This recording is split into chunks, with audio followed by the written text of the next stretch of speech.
put us in a box. Go ahead. That just gives us something to break out of.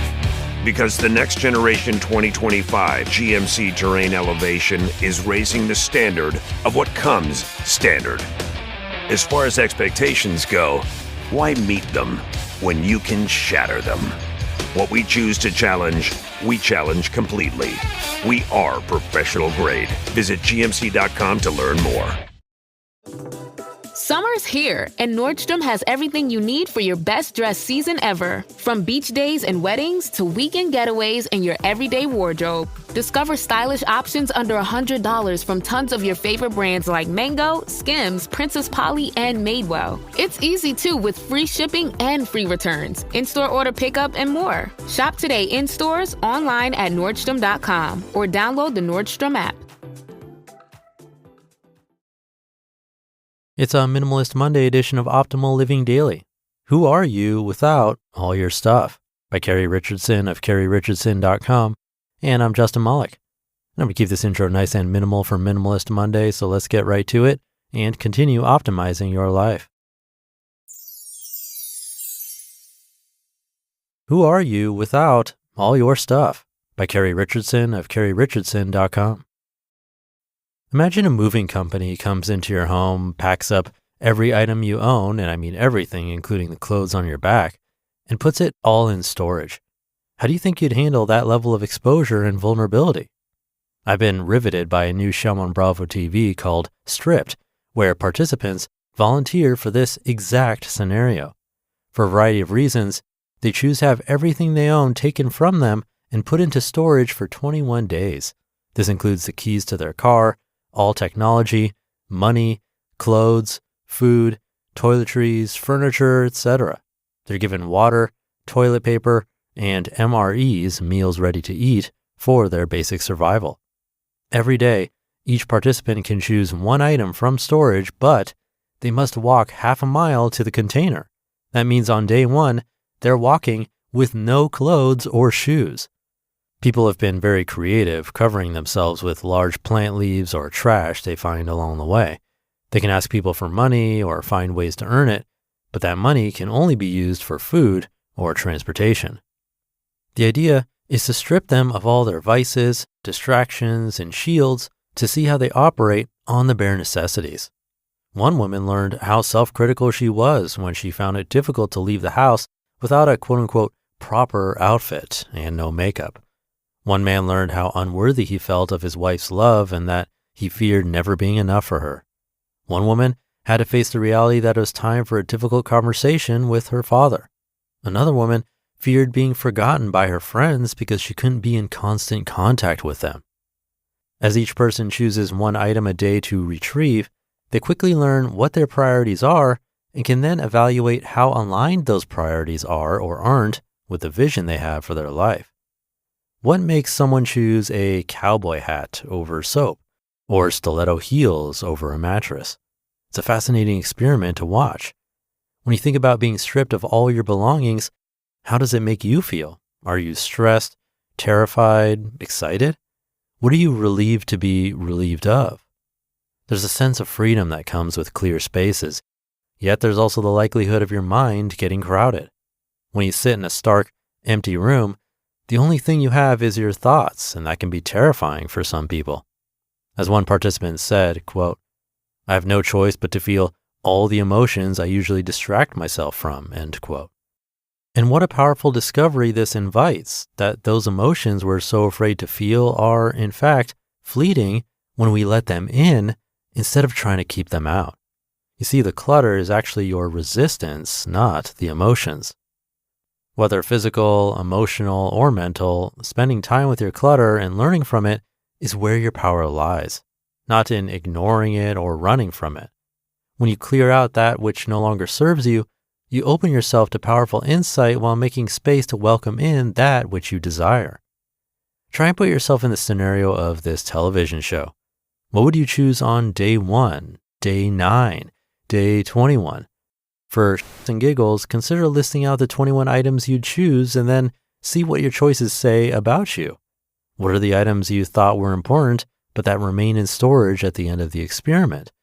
Why did you choose the items you did? What do they mean to you? Could your possessions be getting in the way of you making the changes you want to make in your life?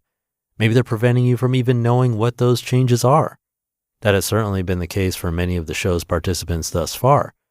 It's often not until they're faced with a complete blank canvas that they can connect with their personal values.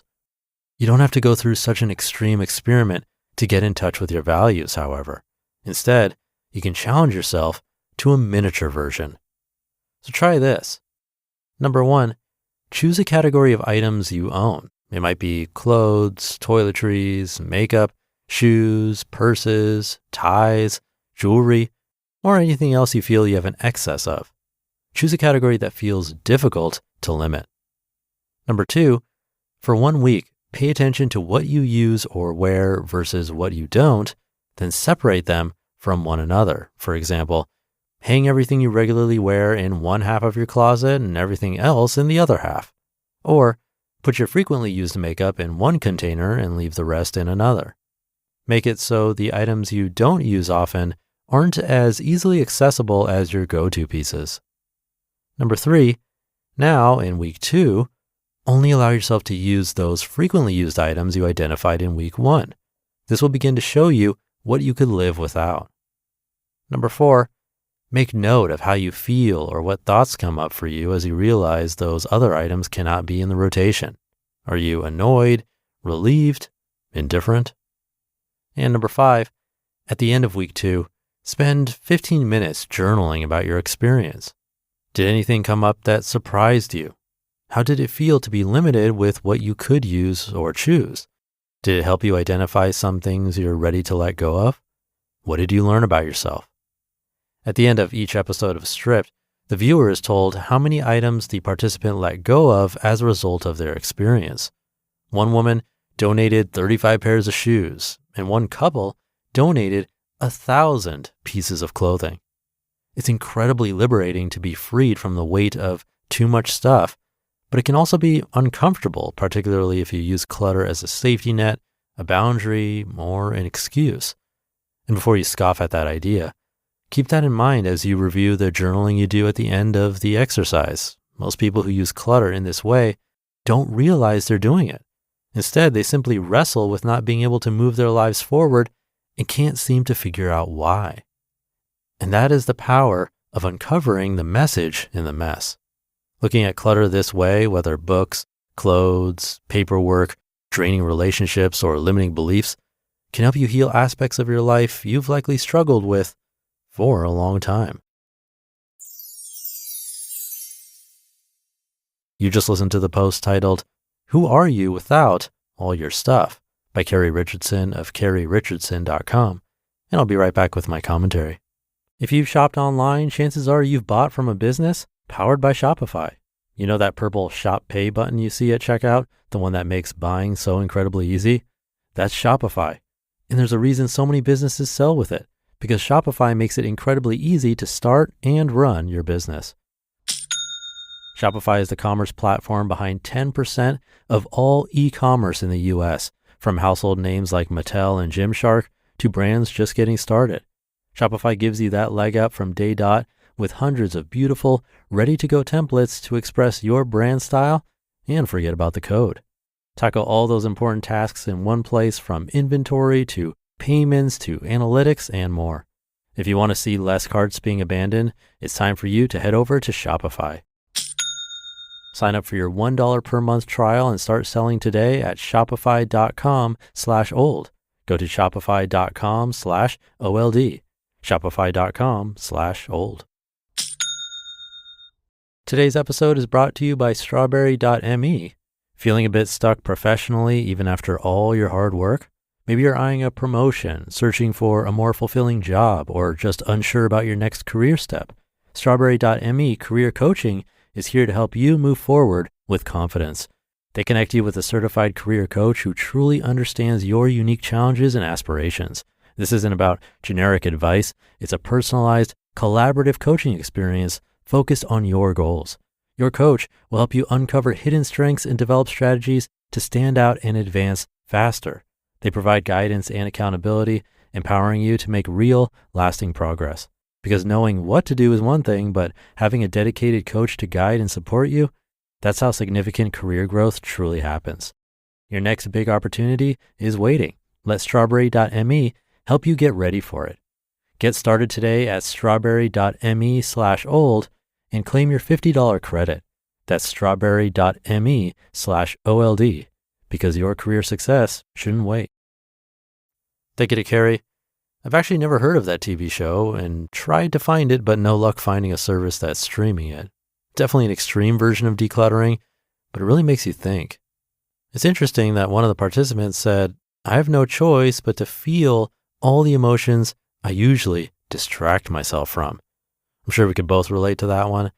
I think for everyone, our possessions can act as a buffer, a distraction from what's really going on inside our heads. I've talked about it before, but a few times in my life, I've had a digital detox with no phone, no computer, and no internet, anywhere from a week to about a month. It's definitely something I recommend everyone try at some point. Without the usual digital clutter to occupy my mind, a lot of stuff came to the surface, but I also had a lot of fun being in the moment. You don't have to go to such an extreme to get some of these insights. Just choosing one category like your clothes and limiting yourself for a week to see what you truly use and need, it's a really practical way to start. So thank you to Kerri for this one. Thank you for being here and listening to me and for subscribing to or following the show. Have a great rest of your day, and I'll be back tomorrow reading to you where your optimal life awaits.